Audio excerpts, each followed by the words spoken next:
Welcome to the Salmon Runs YouTube. Enjoy the video. You start by signing in with your parent Google account, then open the Play Store and tap your profile icon to access settings. Once done, go to Family and choose Parental Controls or set up Family Link if you haven't already. Make sure the child has a Google account linked to Family Link. This gives you control and visibility.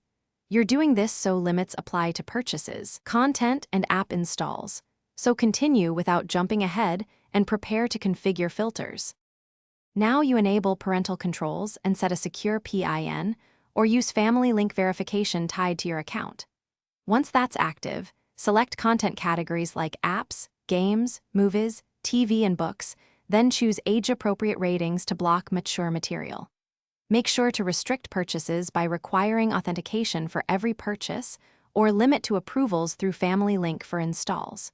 You'll also choose whether free apps need approval. This keeps surprises off the device. Finish by reviewing approved apps, activity and permissions in Family Link, remove or add items as needed.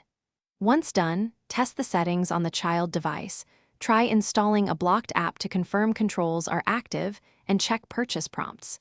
If something goes wrong, sync both accounts and make sure the Play Store and Family Link apps are updated, then reboot devices. If you still see issues, double-check that the child's account is correctly linked and that the parental PIN or approval setting is not inactive. Thanks for watching.